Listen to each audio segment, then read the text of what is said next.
What's up, man? How you living? This freaking podcast. You know, we got Tim with me. Yo, what's happening? Can you introduce yourself, my friend? Hey, I am Paul Lamar Hunter, and I am the 19th child out of 21 natural children. That is insane. That is insane. Like, you got the same mom, same dad? Same mom, same dad. It was a lot of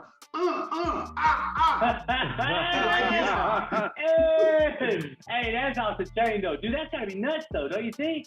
Like, I got 4 kids, and that's insane. That's gotta be an awesome love life, though. That does go. Oh, you know this. Absolutely. So, like, growing up, was their marriage like? How was their marriage? That's stressful, don't you think? I tell you what, it was very interesting because my mom and dad met when my mom was 16 and my dad was 17. So it was a longevity relationship that cultivated into marriage for a long time. Okay. Dang. So damn, but 21 kids, that's a lot. Like it's more than the Brady Bunch. I don't know how young you guys are, but when the Hunter family was growing up, we used to always watch the Brady Bunch.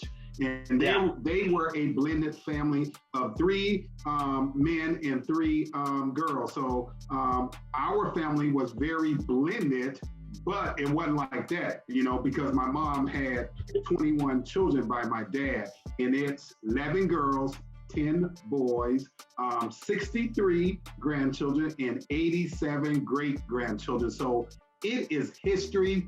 It is a long, long history. And it's going to continue to grow. So I'm glad to be a part of the Hunter family because I'm part of the legacy. That is crazy, though. It's amazing. So how was it growing up with it, though? Like, that's a good ratio, though, honestly. That's a good ratio. But being the third to the youngest child, how was that growing up? You didn't get shoved in a washer and dryer? I can tell you what, I give a lot of thanks to my older siblings, brothers and sisters, because they really paved the way. Some of them had to forego their education because they had to stay at home with us because at that particular time, either we were absent from school because we were sick, but they made sure that we did our homework. They made sure that we did chores around the house. They also made sure that we participated in helping them prepare the meals. So I give a lot of credit to my older siblings because my mom and dad, they had to work and they had to provide for us. So it was crazy. What's the biggest separation between you and your oldest? My older sister is 70 years old and I am 50 years old. Oh, wow. Well, hell, dude, you're keeping in shape, I promise. You don't look no 50. Yeah, definitely. Hell yeah. But that's wild, man. That's But look, so finances. I have to ask about finances. Are they rich? No, my parents. That's raising a community. My parents were never rich. My dad worked 2 jobs. My mom worked a part-time job. So my dad was a provider for the Hunter family. He laid a foundation that working hard is very important. And so he worked 2 jobs. My mom worked part-time. But one thing I want to say is the community in the city of Racine, Wisconsin, always looked out for the Hunter children. There were times that we struggled financially. We struggle with food. But one thing I learned is people in the community always knock on the door, take off in their car, but they left food for us. They left toys for us on the porch. They always came by and provided for the Hunter family. I remember a time when we didn't even have a Christmas tree or any toys. A knock at the door revealed unexpected gifts from unexpected people. So a lot of the people in the city of Racine has always been good to the Hunter family. Man, that's beautiful. That really is beautiful. Awesome. Yeah, because you don't get that a lot nowadays. Where was you raised at? What city and state? Racine, Wisconsin. We are about 30 miles from Milwaukee, the world champions, Milwaukee Bucks, baby. Okay, then. Hey, shout out to Giannis, not to the Kupo. That's my dude. I fuck with him. Oh yeah, that's one of my kids' favorite teams. Well, not his favorite team like the Suns, but he's all about the Bucks. He was hoping for the Bucks. He was hoping for the Bucks to go. I was hoping for the Bucks the year before last. I was really going for it because they had a hard year and they shined. They had the Eastern Conference the whole way through. I love the Bucks. They definitely have a killer squad. Hell yeah. So what do you do? Like, you have children yourself, right? Yeah, I have 4 children. I have 2 daughters and 2 sons. Also, I have a 2-year-old granddaughter. So basically what I'm doing right now, I'm doing a lot of PR work, sending out information regarding my story, regarding my book, No Love, No Charity, the success of the 19th child. That book has been adapted into a screenplay. Also, I have been pitching my story to talk shows like the Nick Cannon Show, Tamron Hall Show, Drew Barrymore Show.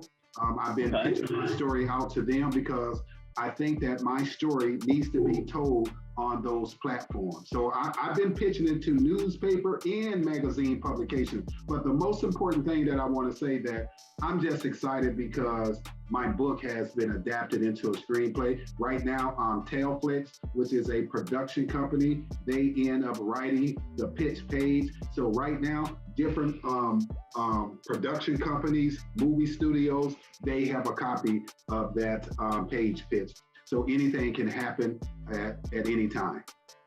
Okay. Can I just say something real quick? Yeah. Hey, this just goes back to a conversation that we had yesterday, and I just wanted to mention something on what you said about people who come by the house and drop off stuff. Hey, it goes to show there's good people out there in the world. So if any of y'all listeners think that life is all bad and it's negative and all this stuff like that, just know there is good people out there in the world. Yeah. There's people that want to see your family succeed. There's people that want to see your family eat. And it's awesome. Yeah, I love that. You know, you got to have positivity, and reinvesting into humanity is our biggest trait. You know, you have to be able to do that. Now, suggestion, when you start doing your screenplays and you start really pushing out your book, if you don't tell nobody that you're a 49ers fan, you'll probably get a lot more sales. I'm Raider Nation to the core. I love the Raiders. I'm from California. Hey, you know, it's interesting that you said that because all of my siblings are Green Bay Packers fans. And I'm the only 49ers fan. So there's a show called Midday in San Francisco, and it's on ABC. So they invited me to come next month, the week that the 49ers host the Green Bay Packers. That's the 26th. It's a Sunday night game. So I will be on ABC promoting that game and talking about how all of my siblings are Packer fans and I'm the only 49ers fan. Well, see, that's why you're going to be in California and they're going to be in Wisconsin or Texas so that they don't beat you up. Being the youngest. So did you have any like real hard siblings? Like, I know there's a lot of love and community in your house, but did you have any real hard, aggressive siblings that were just, you know, because we all got that one older brother that just wants to just punch on you for no reason. You know what? I had a lot of brothers and sisters that was extremely tough, extremely hard. Some of them will sometimes jack us up if we didn't do right. And they wanted us to have a better life. And so with today's generation, you can't do that. You know, in my generation, they were very rough and tough on us, and they will spank us, discipline us. And then when mom got home or dad got home, they would explain to mom and dad, and they would do the same thing as well. And so now with this generation, it's totally, totally different. You can't really spank your kids. You got to communicate with them and really talk to them and try to tell them that you can't do that. But I'm glad that I was raised with my siblings because they taught me a lot. They taught me about discipline. They taught me about communication. They taught me about vision. They taught me about hard work. They taught me about commitment. You know, and I appreciate my siblings, my mom, and also my dad. My dad died when I was 8 years old, And he was a very good guy. I was 8 years old when my dad died, and I had experienced some very difficult times growing up because I used to always see kids in the community interacting with their parents, and I did not have my father. And so it kind of like made me very aggressive and angry, because I see this man playing with his daughter or playing with his son, and I wanted that, and it was taken away from me.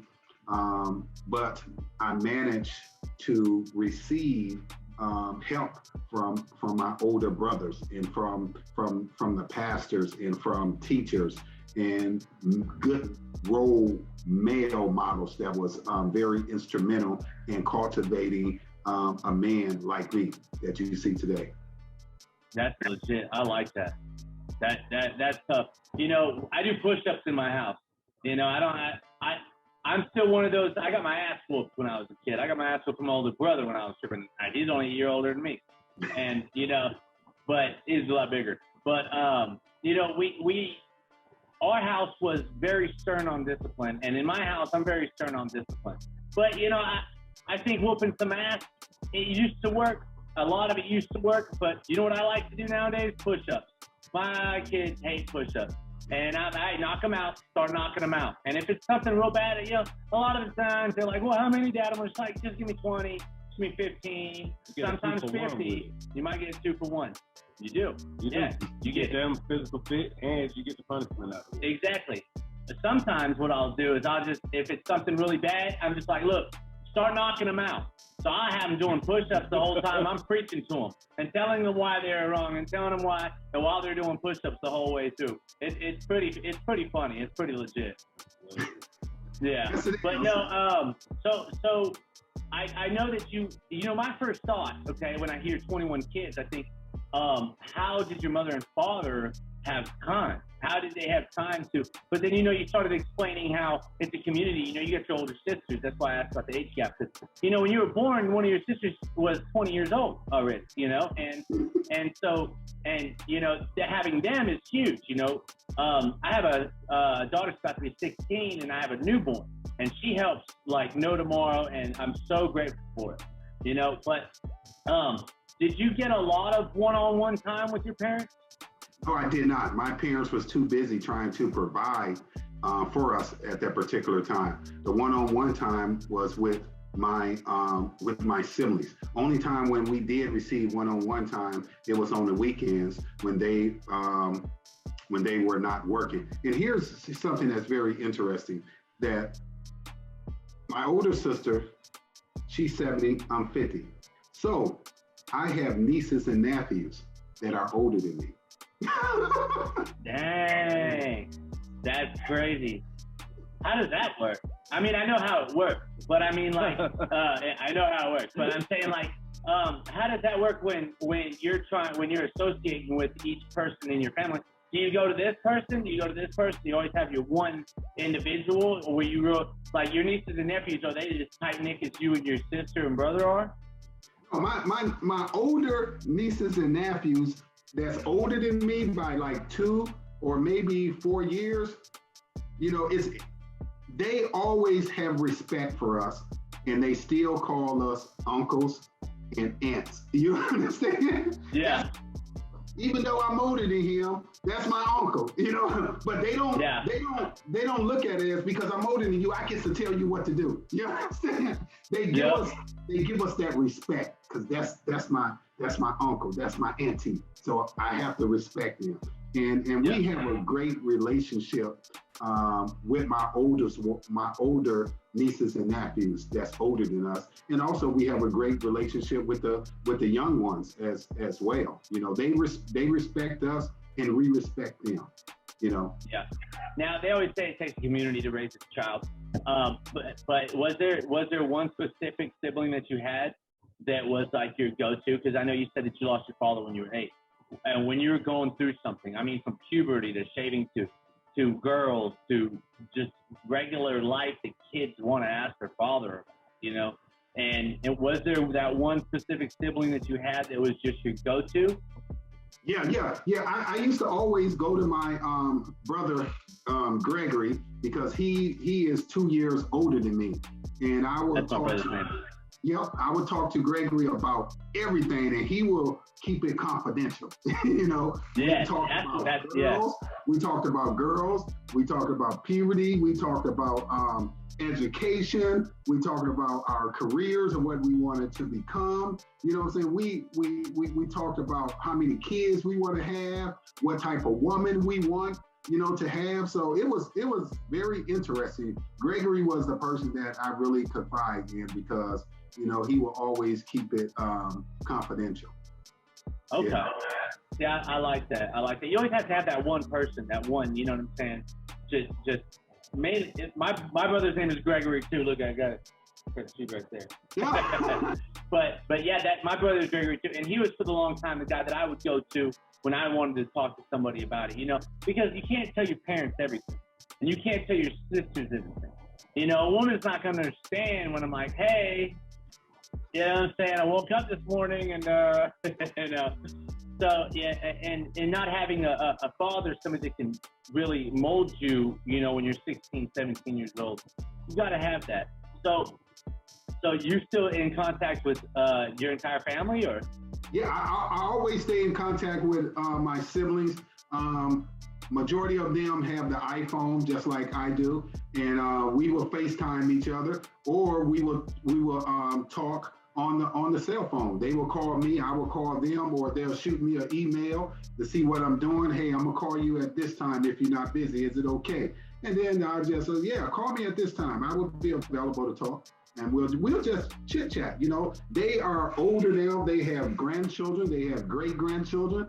So we have a better relationship now because they're older, they're mature. But when they were younger, they would try to dictate and tell us what to do. This is what I want done, and you got to do it this way. Now that we're older, they look at us as adults now, not as little kids or teenagers anymore. Yeah.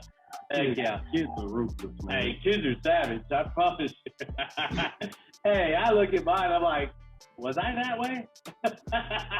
Hey, I say the same thing with the 4 children that I have. It's like totally different, So as you tell your story and you're going around and you're telling people about your story and what you went through, what is one of the biggest takeaways that you want to give people, that you want to have people to understand that this is the reason why I'm telling my story? This is one thing that I want you guys to understand.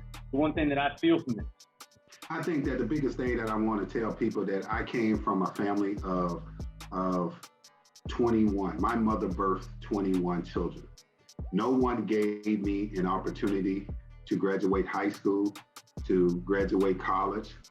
I went against the odds, and I became the first in my family to graduate from college with a bachelor's of science in business administration. I became the first that same year in 2012 to become an author and write an amazing book that is influencing people's lives, that's changing people's paradigms. And so you can become the first to succeed in your life, but you must change your paradigm, your belief. You must have discipline. You must have commitment. You must believe that you can change on the inside. And so the biggest takeaway is that having faith that you can change and you can become a better man or better woman. That's the reason why I wrote the book, No Love, No Charity, The Success of the 19th Child. And your listeners can go out and purchase this book at Barnes & Nobles,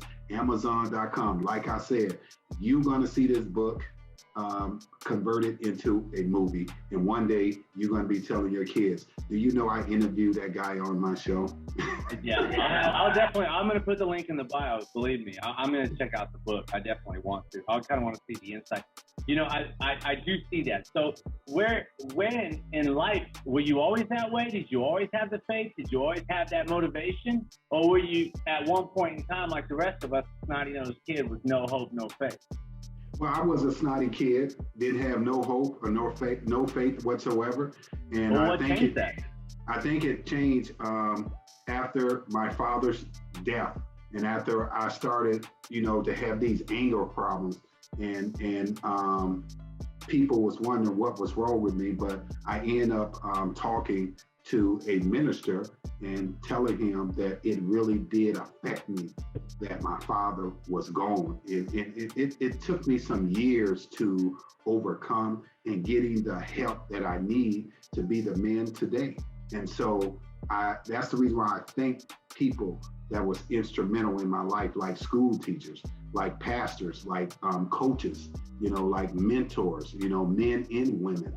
And I really do thank them because my attitude, my behavior has changed from abnormal to normal. And that's what you see today is a very successful man that got rid of anger, got rid of issues, got rid of fear. That was the biggest thing, is to get rid of fear. And now I'm not afraid to take a chance. I'm not afraid to be who I am. And this is what you see, a very successful man that wants to give back to the community, especially the inner city, because in the inner city, there's a lot of kids that don't have hope. And I'm here to tell you, there is hope out there. There's an opportunity for you to go out and succeed. But what you have to do is continue to knock on the door, and somebody will let you in. Absolutely. That's true. That's one of our biggest things, man. We got to invest in humanity. There's too much hate going on in the world. There's too much tension between races and genders and religions, and everybody has so much hate. When just because you're different, I came from a family of 4. Yes. I didn't have a huge community. I mean, I grew up in shitty houses. I'm from California and we had shit places. But the thing was, is a lot of the individuals have tunnel vision. They have blinders on. They can't see the future. They can only see, okay, what my mom is doing, what my dad is doing. I don't want to work to the bone and die, but that's the only thing that they know. That's the only thing that they think. So a lot of time it takes somebody to have a vision to see that you could excel and be somebody different. You can go further in life. You can actually do whatever you want to do. But a lot of people in these inner cities, they think that if you don't make it in sports, or you don't make it in music, or you're not popular and you ain't got a chain and money, you ain't shit. And a lot of people won't listen to the person who doesn't have those things. If they don't care really what's on your mind, they care what's on your neck or what's in your garage. And for the most part, if you're growing up with 21 siblings, it's hard, or 20 siblings, it's hard to fathom that, hey, one day I could take care of my whole family when other people, it takes a full community just to help me eat. Do you think that having that as your strength and motivation is going to push you further in opposed to the next man? Because, I mean, you don't have a choice but to make it. A lot of people are cool in settling with peanuts. They're totally fine with that. Project Pat, shout out him, I had to steal it. But he told us that, it's resonated with us for a long time. A lot of people will settle for peanuts. They don't even think about that there's other things out there that I could be successful. They don't ever think that, hey, I could actually be a lawyer. I could actually be a doctor. I could actually go out here and provide for you. So I appreciate you saying that, man, because that's huge on our show, man. We really want the youth to really start focusing, because a lot of people think that jail is a normal thing in their community. A lot of people that I know of have had parents that sold drugs and had parents that were not there, or that were addicted to drugs, or that they ended up, I know so many people that were raised by their grandparents because their families didn't give a shit about them, and they didn't have time for them. And for somebody to have 21 kids and still rock that whole way through, that is a family unit. That is a community. That is the definition of a real family right there. I got nothing but respect for that, man, for real.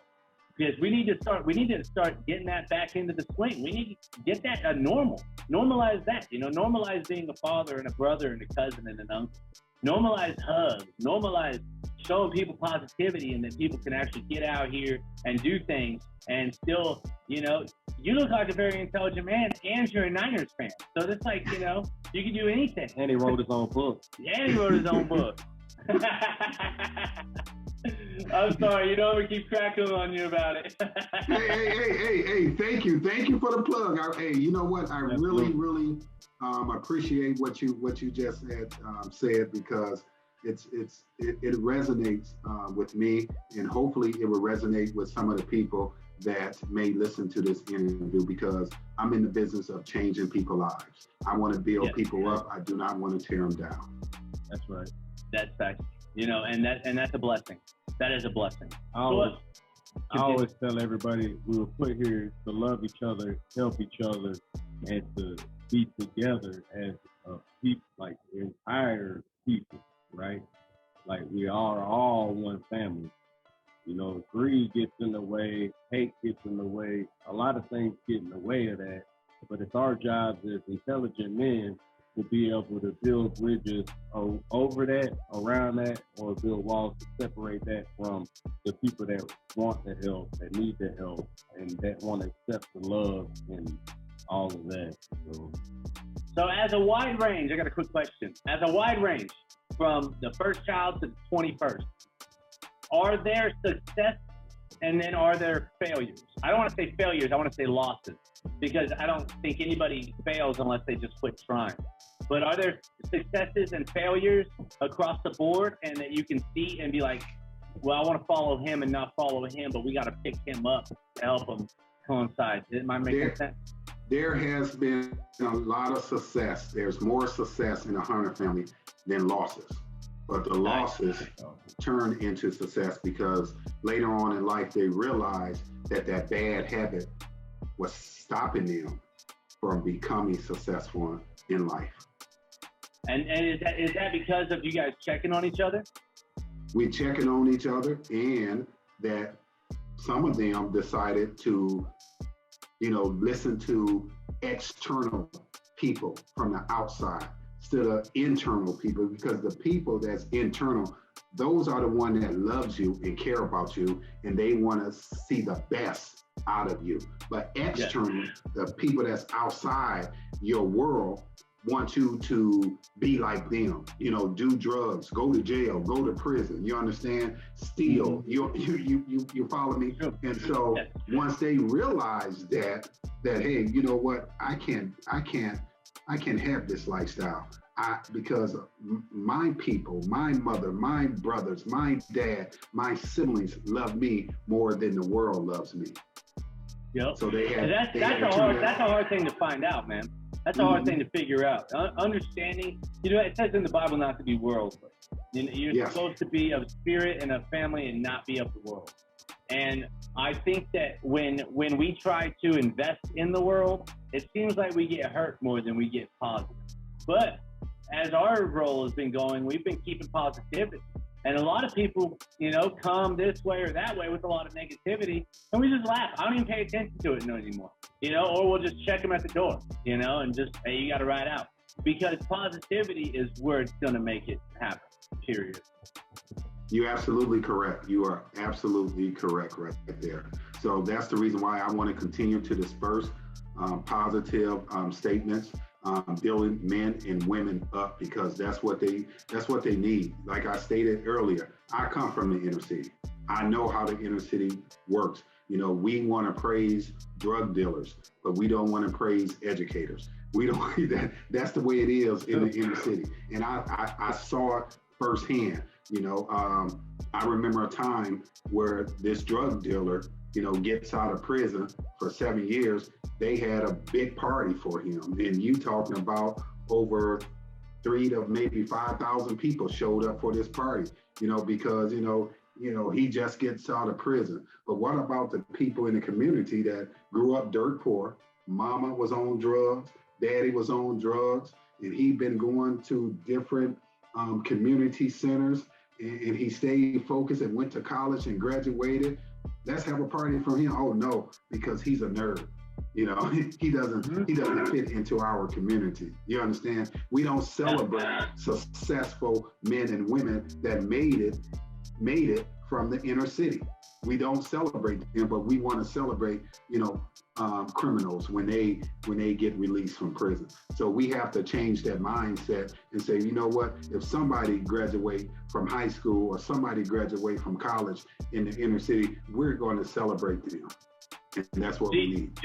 Do you think, I got a question, we interview a lot of musicians here, and do you think that the music has a huge factor on how people are being raised? Most definitely. It influenced our young generation today because the young generation are not critical thinkers at all. You know, when I grew up listening to LL Cool J, Eric B. and Hakeem. I grew up listening to NWA. You know what I'm saying? They might have said some things, but you know what? We were critical thinkers. We were like, no, we can't go out and commit that crime. We can't disrespect the police officers. You understand? Yeah, this is a totally different generation. You know, what they see on TV, they go and act it out. What we see on TV, we just look at it like, oh, okay, I can't do that, you know? But I mean, when we have like shoot 'em up, bang bang music 24/7, and that's the only thing they're talking about. And then we have Cardi B with WAP and that type of shit. Literally, my daughter's seventh grade dance, they were playing that song at the dance. And I'm thinking to myself, okay, it's the edited version here. But if you go and look up the song because she liked it and she wanted to listen to it on her iPad at home, and she's listening to the song, what is that song talking about? Is it edited on there? Not whatsoever. So what is she thinking is okay? So this is what's popular. This is what's cool. I want to be popular. I want to be cool. So they start falling into those trends without having somebody that's a critical thinker saying, hey, stop what you're doing. Listen, do you really think that getting naked on a pole is giving you a good, healthy relationship with God and with your family? Because, I mean, to me, I don't believe so. But we're out here committing senseless violence. We're out here destroying our country because one jackass says this and another jackass says this, when really that has nothing to do with our daily life. And the song told you to kill him if he said that. Yeah, and the song says kill him instead. And then we got a lot of beefs, like, you know, King Von and all these dudes are getting killed out here for fucking nothing. You know, for nothing, over words on a track because they wanted to rhyme. You know, and we have a lot of this going on right now. So where do you think that stopping point is? Do you think it's by snatching up all of our kids and teaching them? Or is it just letting everybody kill each other off and then going to war? Because then there's only going to be 20 fucking people left. I think what we need to do is snatch our kids, and we need to educate our kids and train them to say, hey, this is good music right here. This is bad music. You know, we really do have to have a dialogue about some of the rap music that is being dispersed out in society. And we have to address those issues. You know, I want, you know, positive rap lyrics to come out, you know, telling kids, you know, you should read, telling kids that math is important because it makes you think. You know, we need positive rap music. And you know what really sells is negativity. Negativity. I was just going to say that. You know, if I'm going to post this video, and when I post this video, another video will probably get posted somewhere else online about a shooting or somebody getting killed or something very bad happening to a person. That video is going to get way more views and thoughts than this video of education and trying to actually be something more wholesome and maybe educate somebody. That video is going to get 10 times more views because nobody wants to know about how we could be better. Nobody wants to be the best me they can be. They want to be the most popular me they can be. They don't care how they get that blue check mark. They just want it. You know what I'm saying? And yes. And I know growing up in a community, I like to say a community because 21 kids is a lot. Absolutely. And growing up in that community of people, I know that you had to have had influences that were on that note, that were like, hey, you should do this, or hey, you should do this, or listen to this, and steer you in the wrong direction. Now, I understand that the outside influences, for the most part, is what I've always said about relationships. You can't allow outside influences in, or it'll ruin it if you allow it in. Because there's going to be outside influences regardless. When you go to a grocery store, you're going to see a beautiful woman. Then you go, you know, when she goes to the grocery store, she's going to see a guy who might be attractive. But if we allow them to come in, that's when things get a little sticky. When you're growing up and having older brothers, they're already in, or your older sisters are already in your circle. So if they tell you that something's good, what do you believe it to be? My brothers and sisters will always have open communication. So, and I'm glad that you brought that up because in our family, my brothers and sisters, even my mom and dad, they used to always sit down with us and tell us what was good music. You know, they listened. My mom and dad used to listen to James Brown, the Temptations, you know, the OJs, you know, that's what, you know, yeah, all that love music. That's the reason why my mom stayed pregnant for 15 years and 9 months. So, so we, you know, rap music started to really take off in the 80s, which was pretty good. But you know, KRS-One, yeah. My generation, you know, in the Hunter family household, we listened to those old Aretha Franklin music and stuff. It was none of that. Yeah, it was none of that negativity stuff. It was something that can affect your life and change your mindset and make you go out and be a better man or a woman. So, you know, with this generation, like I said, negativity sells. People love it. If you put something positive out there, they might, this is dorky, don't want it. It's like a nerd. And they love the negativity. They love the sexual comments and the way men and women dress now, especially with some of the men with the pants half down their butts, you know, and the women showing their boobs. There's a lot of advertisement, and it wasn't like that when I was growing up. And when it comes to my sister, them telling us, they would tell us, my brothers would tell us, and we would listen to them because we didn't want them to spank us. That was them. We feared them because they would spank us, and we didn't want them. But see, that's not the type of music that gets pushed out now. That ain't the music that's on the air. That's not the music that's coming out. So unless we're sitting here pushing our kids on these 80s and 70s and 60s music, they're not going to listen.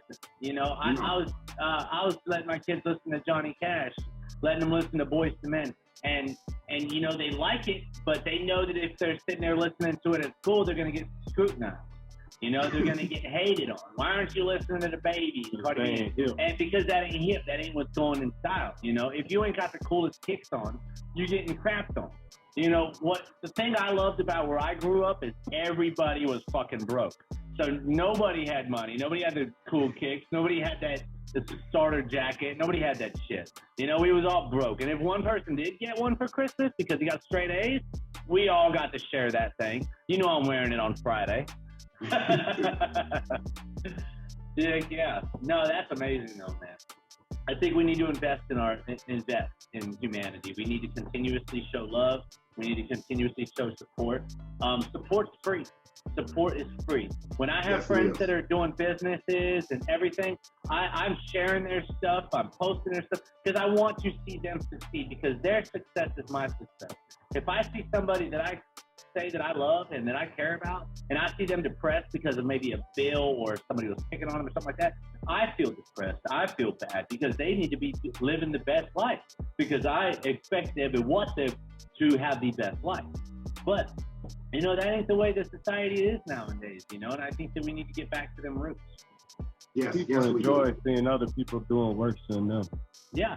I seen a thing, I listen to a lot of podcasts too, and I seen this dude, he was saying, look, no matter what you're doing, because he was up at 5 o'clock in the morning running, and he was like, look, good morning, y'all better get on it, because look, there's somebody out there that wants to see you fail. I don't care how good you are to people. I don't care how nice you are to people. There's somebody out there that wants to see you fail. And I guarantee right now, while you're sitting there snuggling in bed with your comfy pillow, they're up and getting to it. And they don't even care about their success. They just want you to not be successful. And how true that is crazy because you have more people that nobody even knew who Joe Biden or Donald Trump was. And now they're the most two hated people in the world just for the simple fact that other people hate them. And as long as other people hate them, I can hate them too. So I'm going to talk crap. 90% of people don't even understand fucking politics, you know, but they'll know everything about it. They'll fight you about it. They'll fight you about it. They'll tell you everything and tell you how you're wrong and everything, but don't know the first fucking thing. And I'm one of them. I don't know shit about politics. I know enough, but truthfully, when I woke up this morning, Joe Biden didn't affect me. I know enough to stay away from politics. There we go. I know enough to stay away, you know.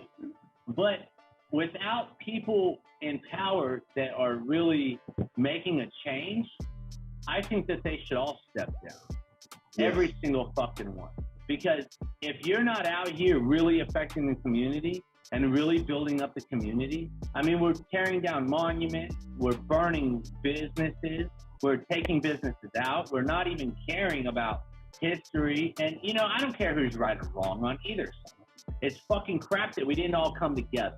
And when the two political parties were fighting so bad, the only thing that they did was separate them. They divided our country. Continuing the division. And, yeah, they're just continuing the division for nothing, for no reason. That's why the Bible says that a house divided cannot stand. So exactly. you got two parties fighting, and what's going to happen is either we're going to fall or our enemy is going to come over and undermine us and take over this country. Yep, and I ain't trying to get too much into it, but we know that the Taliban just linked up with China.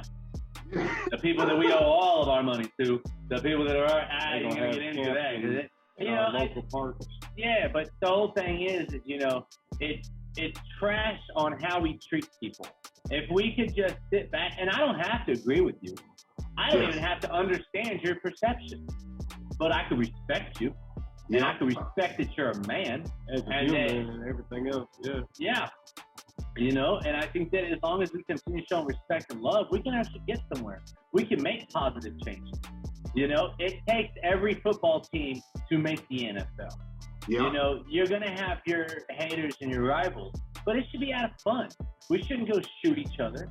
Now, if it gets bad, let's go in the backyard with some boxing gloves and say what's up, Kimbo Slice. You know, we don't have to kill each other because I promise you. With them gloves. Oh, he was ruthless, man. I just watched this documentary. Oh, man. If he ever said, hey, you want to fight, I'd be running the other way. Heck yeah, that's yeah. You know what? I actually showed up to give you $100. Yeah, no doubt. You want a prize today. Here it is. I'll eat right after. Hey, can I ask you a question? Is your book out on any digital platforms? Yes, it's on iTunes, ebooks. So you can, like I said, you can get it in any format. It is out there. Like I said, no love, no charity, the success of the 19th child. It is written by Paul Lamar Hunter. It's available on all digital formats. Barnes & Noble. I will have the link in the bio. Amazon.com. And it's all in different languages as well. And can you get a request for the autograph on there if we request? Yeah. You have to go to my website for that. Hey, what is your website? It's Lamar. My website is paullamarhunter.com. paullamarhunter.com. If anybody is looking for me, they can find me on social media. Paul Lamar Hunter. Paul Lamar Hunter. I'm on Facebook, Instagram, and Twitter. That's amazing. Well, look, man, I don't want to take up too much of your time, man. This has been amazing. I'm going to have the link in the bio, and I'm definitely want to check out your book. I'm going to get it off the website, though, because I want it autographed. Okay. All right. And tell your fans, your listeners, to go out and get the book. No Love, No Charity, The Success of the 19th Child. Be gang, don't be a lame. Go get the book. Yes, sir. Hey, I appreciate you coming on, man. Nothing but love, man. I hope nothing but positive and prosperity to you and your family. Hey, thank you. I appreciate it. Hey, thank you so much, man. Stay safe. All right, you too.